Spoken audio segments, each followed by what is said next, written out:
Hello students, I am doctor Raju Sharma. आज हम भारत की जलवायु के अंतर्गत भारत में मानसून की उत्पत्ति का अध्ययन करेंगे। वास्तव में भारत की जलवायु मानसूनी पवनों से बहुत अधिक प्रभावित है। प्राचीन काल में भारत आने वाले नाविकों ने सर्वप्रथम मानसून का जो फिनोमिना है उस पर ध्यान दिया। पवन तंत्र की दिशा विपरीत हो जाने के कारण उन्हें फ़ायदा हुआ, क्योंकि उनके जहाज़ पवन के बहाव की दिशा पर निर्भर करते थे। अरबवासी जो व्यापारियों की हैसियत से भारत आए थे, उन्होंने पवन तंत्र के इस उत्क्रमण को अनुभव किया और इसे मानसून नाम दिया।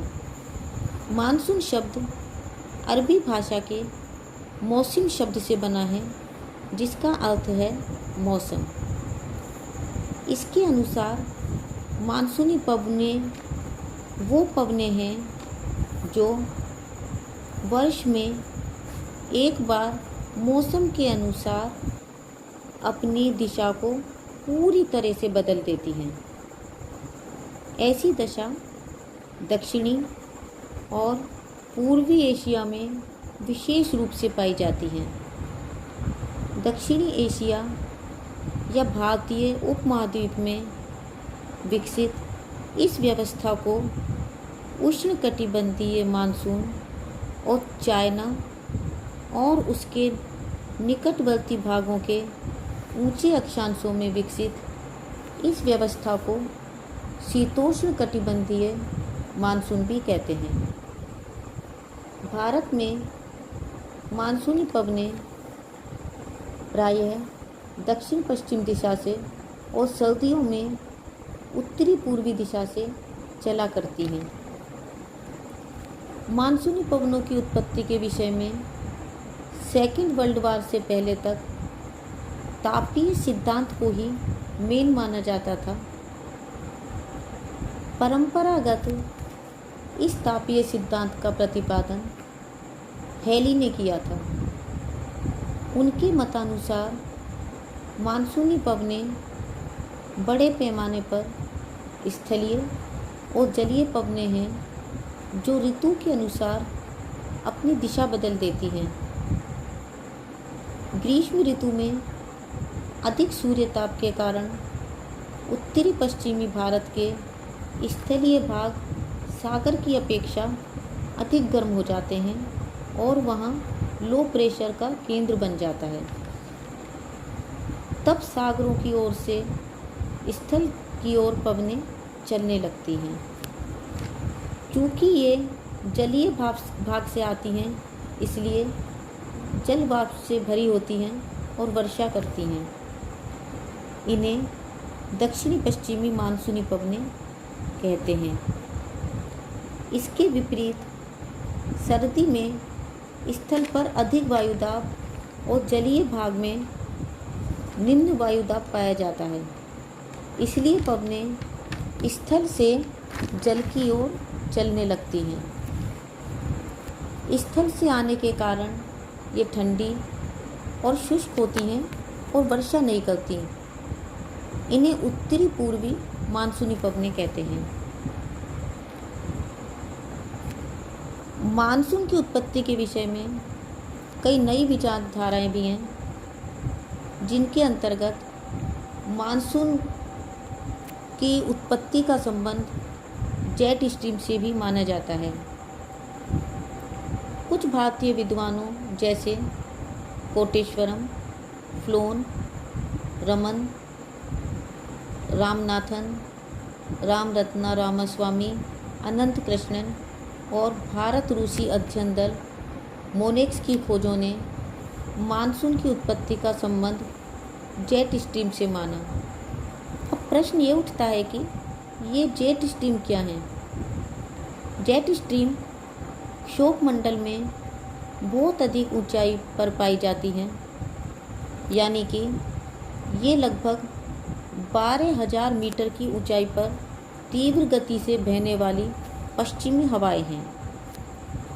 ग्रीष्मकाल में इनकी गति 110 किलोमीटर प्रति घंटा और सर्दी में 184 किलोमीटर प्रति घंटा होती है। ये जेट स्ट्रीम 27 डिग्री से 30 डिग्री उत्तरी अक्षांश के बीच स्थित होती हैं।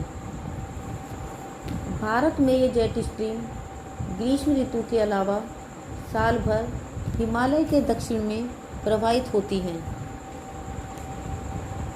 इस पश्चिमी जेट स्ट्रीम से देश के उत्तर और उत्तर पश्चिमी भाग में पश्चिमी चक्रवातीय विक्षोभ आते हैं।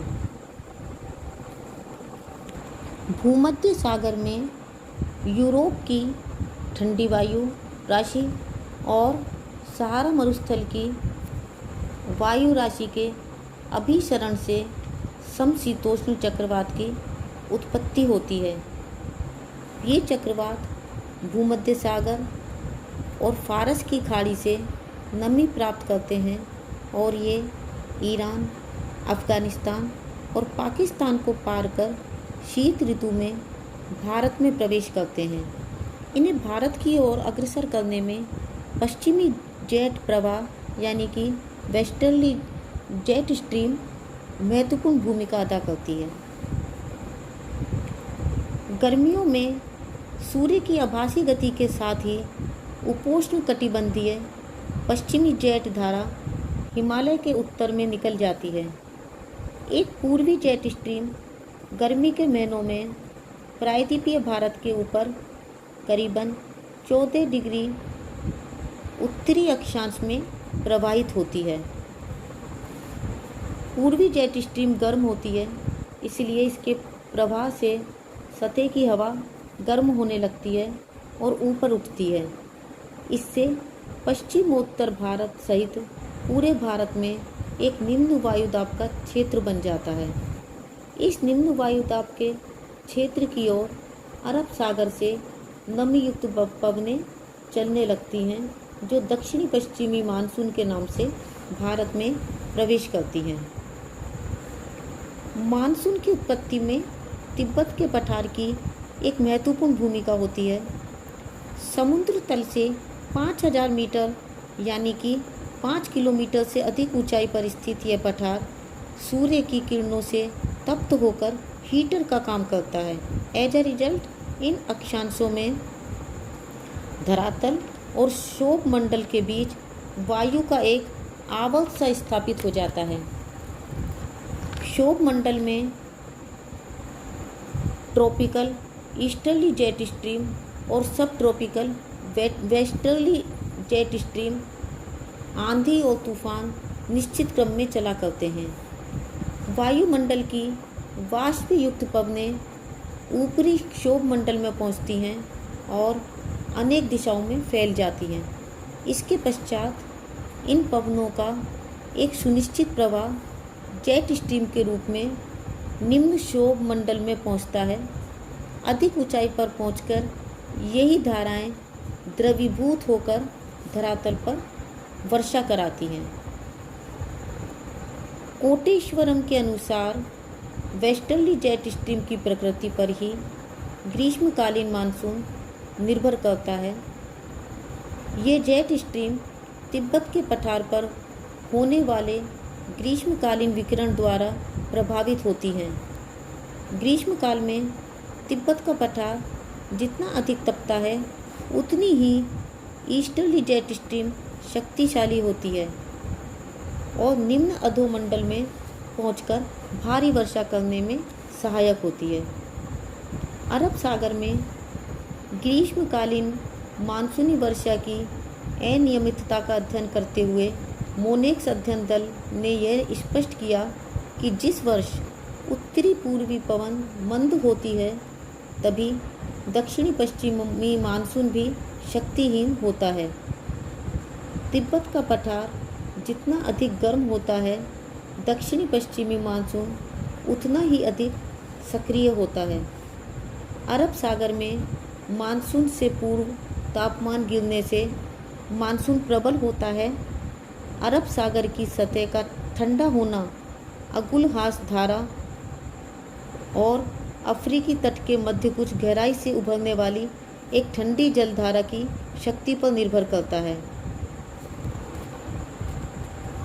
यह ठंडी धारा अगुलहास धारा के विपरीत उत्तर की ओर बहती है। ये धारा अरब सागर में तापमान को गिरा देती है। जाड़े की ऋतु में जेट स्ट्रीम क्षोभ मंडल से 12 किलोमीटर की ऊंचाई पर स्थित होती है और हिमालय और तिब्बत के पठार के अवरोध के कारण 2 शाखाओं में बंट जाती है। इनमें से उत्तरी शाखा पश्चिम से पूर्व की ओर अपने वक्राकार मार्ग पर हिमालय के उत्तर में और दूसरी शाखा हिमालय के दक्षिण में प्रवाहित होती है।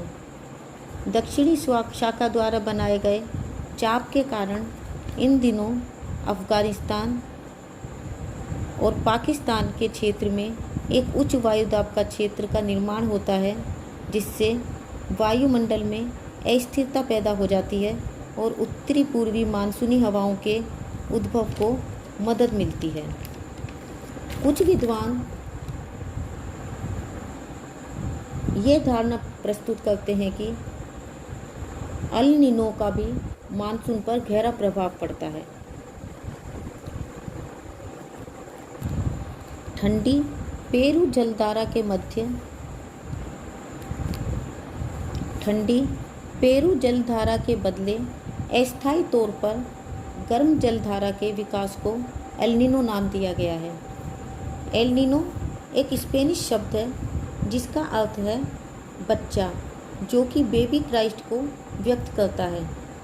इसका यह नाम इसलिए रखा गया क्योंकि यह जलधारा क्रिसमस के समय बहना शुरू होती है। एल नीनो समुद्र की सतह के तापक्रम को बढ़ा देती है और ट्रेड विंड्स को वीक कर देती है। सामान्य दशाओं में पूर्वी प्रशांत महासागर का जल ठंडा और उथला होता है, जबकि पश्चिमी प्रशांत महासागर का जल गर्म और गहरा होता है। इससे दक्षिणी पश्चिमी मानसून स्ट्रोंग रहता है, लेकिन एल नीनो के प्रभाव से ये क्रम उलट जाता है, यानी कि पूर्वी प्रशांत महासागर का जल गर्म और पश्चिमी प्रशांत महासागर का जल ठंडा हो जाता है। इससे दक्षिणी पश्चिमी मानसून वीक पड़ जाता है और भारत में वर्षा की कमी से सूखे की संभावना बढ़ जाती है। इसे एल नीनो इफेक्ट कहते हैं। कुछ विद्वानों का मानना है कि भारतीय मानसून और एल नीनो दक्षिणी दोलन या एनसो इफेक्ट आपस में रिलेटेड हैं। सबसे पहले तो ये जानना जरूरी है कि दक्षिणी दोलन क्या है। बच्चों, ऐसा देखा गया है कि जब प्रशांत महासागर में वायुदाब अधिक होता है तो हिंद महासागर में कम, और जब प्रशांत महासागर में वायुदाब कम होता है तो हिंद महासागर में अधिक। इसे ही दक्षिणी दोलन या सदर्न ओसिलेशन कहते हैं। इस प्रकार से दक्षिणी दोलन से अभिप्राय प्रशांत महासागर और हिंद महासागर के मौसम परिवर्तन के बीच सीसो प्रतिरूप का पाया जाना है। एनसो इफेक्ट 3 से 7 वर्ष तक होता है और आमतौर पर 9 महीने से 2 साल तक रहता है। ये बाढ़, सूखे जैसी मौसमी गड़बड़ियों के लिए रेस्पॉन्सिबल है। फॉर एग्जांपल 1972 में लंबे समय तक समुद्री जल गर्म रहने के कारण पेरू का मत्स्य व्यवसाय ठप हो गया और वहाँ खाद्य संकट पैदा हो गया। इसी समय भारतीय मानसून वीक रहा और अफ्रीका के रुहेल प्रदेश में भयंकर सूखा पड़ा। ये परस्पर दूरस्थ घटनाएं एक सुनिश्चित ग्लोबीय प्रतिरूप में परस्पर संबंधित थीं और एनसो इफेक्ट इसका कारण था। अब यह सिद्ध हो चुका है कि एनसो इफेक्ट का प्रत्यक्ष रूप से भारतीय मानसून पर प्रभाव पड़ता है। दक्षिणी दोलन की तीव्रता की माप प्रशांत महासागर के ताहिती और हिंद महासागर के डार्विन, जो कि नॉर्थ ऑस्ट्रेलिया में है, के बीच वायु दाब के अंतर से की जाती है।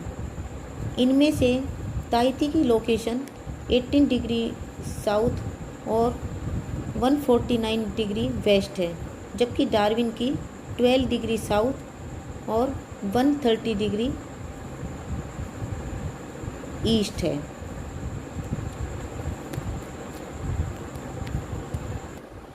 तो बच्चों, आज हमने मानसून की उत्पत्ति से संबंधित विभिन्न विचारधाराओं का अध्ययन किया। नेक्स्ट टाइम किसी नए टॉपिक के साथ उपस्थित होंगे। Thank you.